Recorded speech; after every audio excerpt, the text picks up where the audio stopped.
থেকেও শিক্ষা হয় না মমতা বন্দ্যোপাধ্যায়ের সরকারের। সুপ্রিম কোর্টের নির্দেশকে পুনর্বিবেচনার আর্জি জানিয়ে ফের সুপ্রিম কোর্টের দ্বারস্থ হয়েছিল রাজ্য সরকার, আর সেখানেই সপাটে চড় খেল রাজ্য সরকার। এবার প্রচণ্ড ক্ষুব্ধ বিচারপতি রাজ্য সরকারের ওপর একদম সরাসরি হুঁশিয়ারি দিয়ে বলে দিলেন, যদি ইনস্ট্রাকশন বা নির্দেশ বা অর্ডার ফলো না করে রাজ্য সরকার, তাহলে রাজ্যের বিরুদ্ধে কড়া পদক্ষেপ এবং বিরাট অঙ্কের জরিমানা করতে বাধ্য হবে সুপ্রিম কোর্ট। আর যেন কখনো সুপ্রিম কোর্টের দ্বারস্থ না হয় এই ইস্যুতে।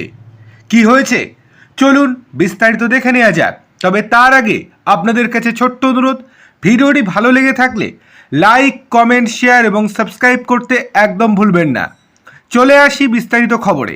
গতকালই আপনাদেরকে জানিয়েছিলাম রাজ্য সরকারের কাজকর্মে একেবারেই খুশি নয় সুপ্রিম কোর্ট, কেননা প্রত্যেকটা রায়ের পরই পুনর্বিবেচনার আর্জি নিয়ে সুপ্রিম কোর্টের দরজায় টোকা মারে রাজ্যের বর্ষিয়ান সব আইনজীবীরা।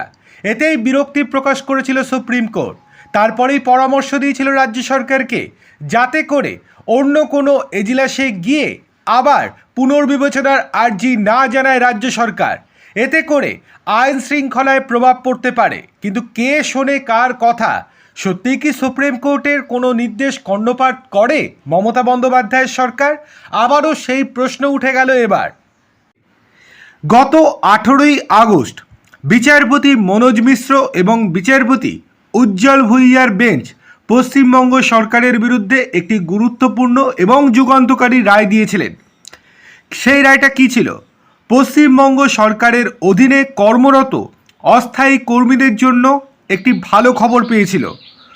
কলকাতা হাইকোর্টের রায়কে বহাল রেখে সুপ্রিম কোর্ট আদেশে জানিয়েছিল যে রাজ্যের পার্ট টাইম ঝাড়ুদারদের অর্থাৎ কর্মবন্ধুদের সমস্ত আর্থিক সুবিধা প্রদান করতে হবে রাজ্য সরকারকে। এই রায়টি রাজ্যের হাজার হাজার অস্থায়ী কর্মীর জন্য আশার আলো নিয়ে এসেছিল, যারা দীর্ঘদিন ধরে তাদের অধিকারের জন্য লড়াই করেছেন। কিন্তু রাজ্য সরকার সেই নির্দেশ মানতে নারাজ। এর পরবর্তীতে আরও একবার সুপ্রিম কোর্টের দ্বারস্থ হয় রাজ্য সরকার, কিন্তু সেখানে তাদের আবেদনের ত্রুটির জন্য সেই আবেদন খারিজ করে দেওয়া হয়। তারপর আবার সুপ্রিম কোর্টের দ্বারস্থ হয় এবং শেষ পর্যন্ত এবার কড়া হুঁশিয়ারি দিয়ে দিলেন বিচারপতি মনোজ মিশ্র এবং বিচারপতি উজ্জ্বল ভুইয়ার বেঞ্চ।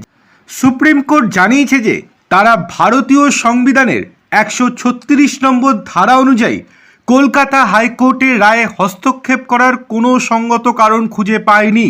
তাহলে কেন বারংবার পশ্চিমবঙ্গ সরকার সুপ্রিম কোর্টে দ্বারস্থ হচ্ছে একই বিষয় নিয়ে? সুপ্রিম কোর্ট তো আগেও একই রায় দিয়েছে।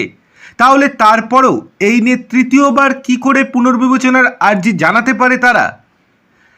এর পরবর্তীতে সুপ্রিম কোর্টের বিচারপতির বেঞ্চ জানিয়েছেন, অর্থাৎ সুপ্রিম কোর্টের বিচারপতি মনোজ মিশ্রা এবং বিচারপতি উজ্জ্বল ভুইয়ার বেঞ্চ পরিষ্কারভাবে রাজ্য সরকারকে সতর্ক করেছে, এই ইস্যু নিয়ে আর কখনো সুপ্রিম কোর্টের দ্বারস্থ হতে পারবে না রাজ্য সরকার।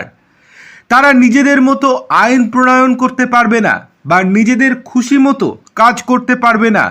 যে অর্ডারটা দেয়া হয়েছে সেই অর্ডারটা ফলো করতেই হবে, না হলে তাদের বিরুদ্ধে কড়া পদক্ষেপ এবং বিরাট অঙ্কের জরিমানা পর্যন্ত করা হতে পারে।